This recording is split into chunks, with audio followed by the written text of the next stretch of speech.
Sobat ASN Indramayu, selamat datang di Ayu Podcast, podcastnya ASN Indramayu. Jadi jaminan kecelakaan ini diberikan oleh pemerintah langsung Bu Arbain, Mbak Arbain ke setiap ASN, baik ASN yang P3K ataupun PNS. Cemas itu kami sudah bekerjasama dengan BPJS Kesehatan dan sebagian rumah sakit yang di Indramayu. Kalau misalnya syarat dan ketentuan untuk bisa mengklaim JKK itu apa aja sih? ASN-nya nih lagi bekerja, tapi kayak serangan jantung kan itu kan penyakit atau bukan kan nggak tahu ya.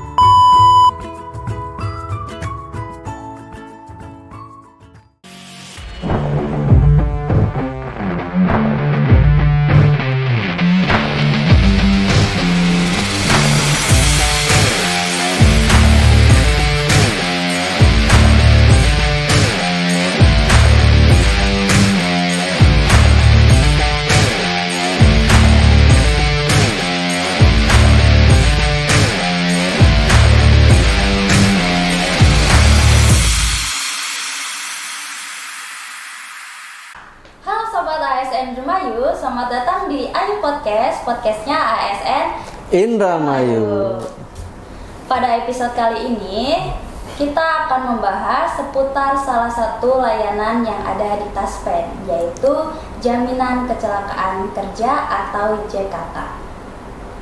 Pada episode kali ini telah datang narasumber dari Taspen, yaitu Service Membership Section Head Taspen Cabang Cirebon, Bapak Wasid Abdul Haq. Selamat datang Pak di Ayu Podcast. Terima kasih Bu. Ya, sebelumnya saya mau perkenalan diri dulu. Saya Arben Sururi. Nah, Mas Wasid, saya panggilnya Mas aja ya. Boleh. Saya juga manggilnya berarti Mbak, nggak apa-apa nih? Boleh. Oh, nggak apa, bener. Boleh sapa-sapa dulu Sobat ASN yang lagi nonton nih Mas. Halo Sobat ASN, khususnya di Kabupaten Indramayu. Perkenalkan, nama saya Wasid Abdul Haq. Saya dari PT Taspen Persero Cabang Cirebon. Nah, saya di bagian layanan dan pemasaran atau Service and Membership Section Head. Itu mungkin, Mbak. Nah, Mas Wasid, tadi kan di opening saya udah bilang nih, udah nge-spill ya. Kita akan membahas mengenai JKK atau Jaminan Kecelakaan Kerja.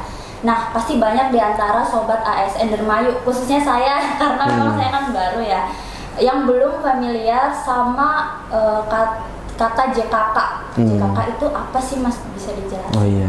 Ya, jadi Mbak Arbain, ini saya jelaskan ya terkait JKK ini. Ini mungkin kata-kata yang familiar, cuman dari ASN sendiri jarang mengetahui apa itu JKK. Nah, jadi JKK itu kepanjangannya Jaminan Kecelakaan Kerja. Jadi jaminan kecelakaan ini diberikan oleh pemerintah langsung Bu Arbain, Mbak Arbain ke setiap ASN, baik ASN yang P3K ataupun PNS, yang diberikan perlindungan pada saat melaksanakan tugasnya. Jadi setiap tugas dan kewajibannya yang dia laksanakan itu terlindung oleh namanya Jaminan Kecelakaan Kerja oleh PT Taspen Persero. Itu Mbak. Ya. Nah, kalau misalnya yang termasuk ke dalam kecelakaan kerja itu yang seperti apa sih Mas? Nah, di sini sebenarnya banyak ya teman-teman ASN dan Mbak Arbain sendiri. Jadi untuk yang termasuk sebagai jaminan kecelakaan kerja untuk ASN itu ada banyak kriterianya, yaitu ada yang pada saat menjalankan tugasnya atau mungkin pada saat akan menjalankan tugasnya. Nah, ini yang paling simpel ini Mbak Arbain saya jelaskan itu sebagai contoh. Misalnya nih, ada seorang ASN itu yang melakukan perjalanan berangkat kerja, berangkat ke kantor. Nah, tapi ada syaratnya, berangkat ke kantor ini dan pulang melalui jalan yang sama terus-menerus. Jadi sesuai habitnya dari ASN ini sendiri. Jadi memang khusus ya Mbak Arbain ya, nggak bisa terserah dari ASN-nya ini mau lewat jalan mana, tapi jalan yang sesuai kebiasaan pada saat ia berangkat kerja. Nah, kalau misalnya selama berangkat kerja ini yang bersangkutan di jalan amit-amit nih ya mengalami kejadian kecelakaan, misalnya kecelakaan lalu lintas di jalan, ada jatuh terpeleset di sepeda motornya, itu bisa dikategorikan sebagai kecelakaan kerja. Nah, tentunya teman-teman ASN dan Mbak Arbain itu ada khusus lagi nih, di klasifikasi khusus lagi, karena bisa dikategorikan kecelakaan kerja kalau misalnya mematuhi peraturan waktu berangkat kerja, waktu masuk kerja yang sesuai.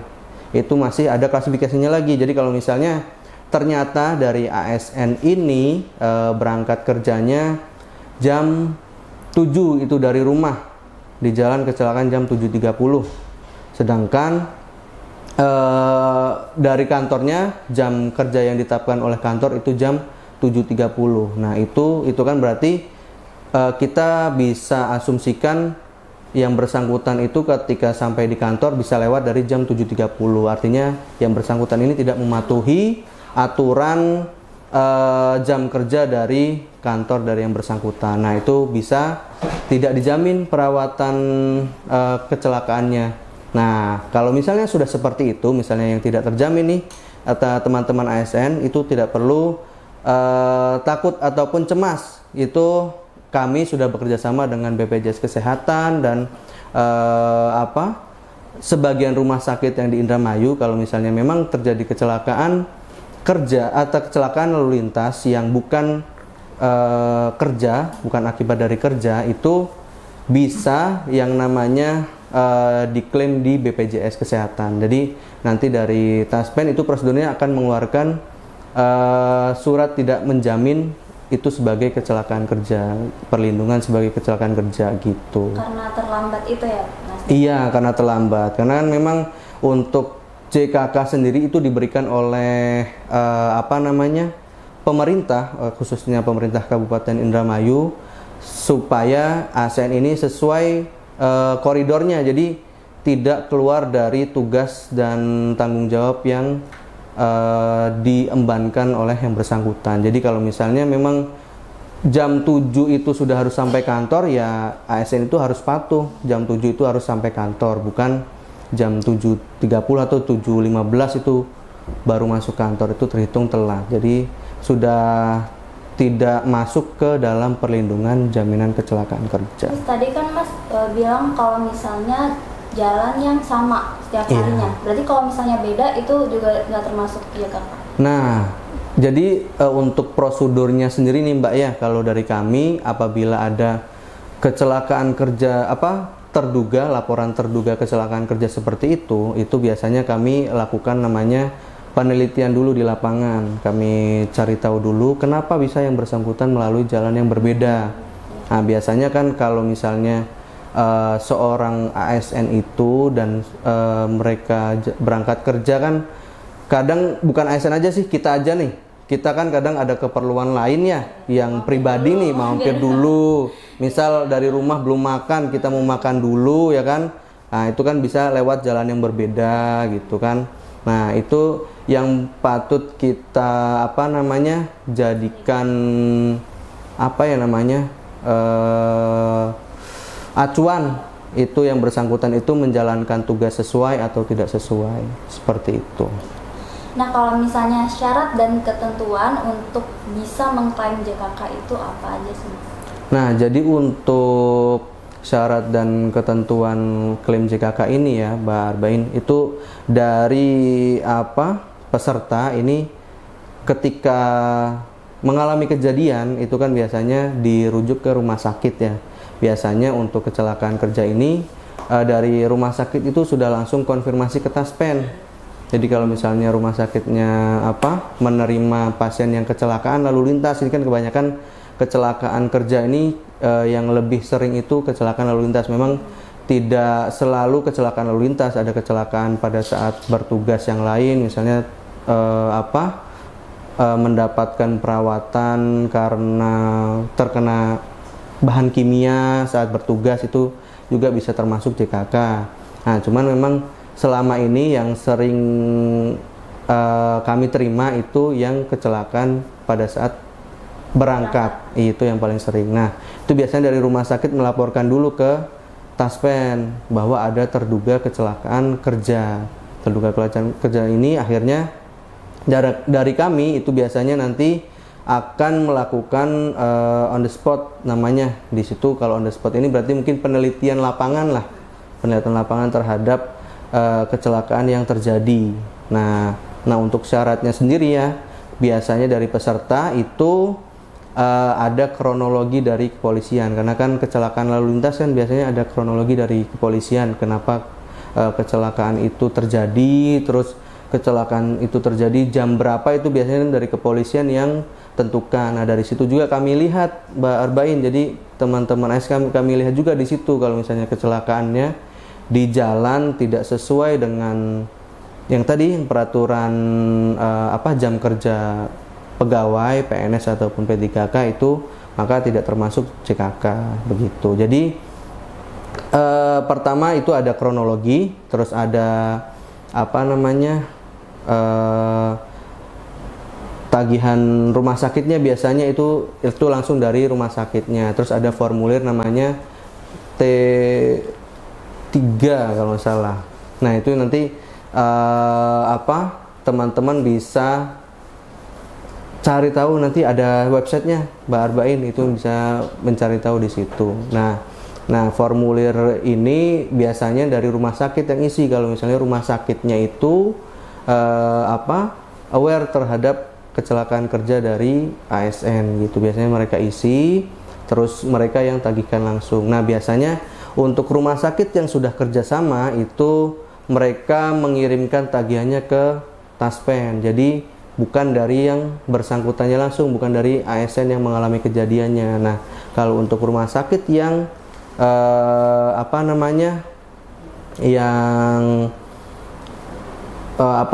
tidak bekerja sama, itu biasanya di rembes Mbak Arbain. Jadi di rembes dari yang bersangkutannya ini melakukan pembayaran dulu ke rumah sakit, nanti dari tagihan rumah sakitnya ini yang diajukan klaim ke Taspen. Nah tentunya ada formulir dari dari pesertanya yang wajib diisi. Nah itu. Terus kan tadi Mas bilang pada saat berangkat kerja ya, kalau misalnya pulang kerja juga bisa sebenarnya? Iya, sama aja. Jadi kalau yang pulang kerja itu sama seperti yang berangkat kerja. Kalau misalnya ternyata jam kerjanya ditentukan sampai dengan jam 5 sore misalnya, yang bersangkutan baru pulang sudah pulang jam 4. Nah, jam 4 di jalan mengalami kejadian, itu tidak dijamin karena kan melanggar. Nah kalau misalnya dikira-kira dari berangkat sama pulang itu perjalanan 30 menit. Nah di jalan misalnya kecelakaannya jam 5.15 kan, mungkin kan di perjalanan itu dia sudah pulang, sudah absen pulang tepat jam 5 baru pulang. Nah itu bisa masukkan ke dalam kecelakaan kerja, dikategorikan sebagai kecelakaan kerja gitu. Nah kalau misalnya ngeklaimnya itu bisa pada saat yang bersangkutan udah selesai dirawat atau pada saat perawatannya? Nah biasanya untuk yang klaim perawatan seperti itu, biasanya yang bersangkutan itu sudah selesai dirawat. Nah biasanya kalau dari rumah sakit ini yang sering kami temui itu pada saat akan ditindak, biasanya mereka lapor dulu ke Taspen. Jadi lapor dulu ke Taspen, kami kami teliti di lapangan, terus kami biasanya mengkonfirmasi juga ke instansi kepegawaian, biasanya ke kepegawaian. Setelah itu kalau misalnya sudah, biasanya kami laporkan ke rumah sakitnya juga kalau misalnya ini merupakan kecelakaan kerja. Akhirnya mereka menyelesaikan perawatan yang diterima oleh ASN yang kecelakaan kerja ini, baru setelah itu diajukan klaim ke Taspen. Jadi dari rumah sakitnya sendiri yang mengirimkan tagihan beserta persyaratan-persyaratannya. Tadi ada laporan kepolisian terkait itu mereka yang kirimkan ke kami, ke Taspen, seperti itu. Kalau misalnya rumah sakit yang bekerja sama dengan Taspen khususnya di Indramayu itu di mana aja, Mas? Nah, kalau di Indramayu sendiri itu ada Rumah Sakit MM Indramayu, RSUD Indramayu, terus ada RS Mitra Plumbon, gitu. Berarti selain itu nggak bekerja sama tapi bisa dirembes ya? Iya, bisa dirembes. Jadi untuk para ASN ya, teman-teman sobat ASN yang apabila mengalami kecelakaan kerja itu harap mungkin bisa dilaporkan ke Taspen meskipun tidak melalui rumah sakit yang bekerja sama dengan Taspen. Itu bisa diajukan klaim jaminan kecelakaan kerja kalau misalnya memang sudah terbukti kecelakaan kerja setelah kami melakukan penelitian. Kalau misalnya yang laporin tuh harus yang bersangkutan atau bisa keluarga atau orang lain? Nah, untuk yang melakukan pelaporan itu bisa keluarga. Cuman memang kalau dari kami sendiri karena yang bersangkutannya yang seharusnya terima uang perawatannya, makanya setiap dokumennya, setiap formulirnya, terus penandatangannya itu harus dari yang bersangkutan. Walaupun memang kan yang bersangkutan sini mungkin sedang dirawat ya. Nah, sedang dirawat begitu. Nah, belum mampu jalan. Nah, itu bisa dari saudaranya atau kerabatnya yang melaporkan ke Taspen atau melakukan pengurusan gitu. Jadi bisa diwakilkan. Nggak perlu yang bersangkutan datang ke kantor gitu. Nah, kalau misalnya iuran di program JKK tuh jumlahnya berapa sih? Nah, untuk iurannya sendiri ditanggung oleh pemerintah. Jadi iuran JKK ini ditanggung langsung oleh pemerintah. Jadi sobat-sobat ASN ini itu perlindungannya langsung loh diberikan oleh pemerintah. Jadi bukan dipotong dari gaji.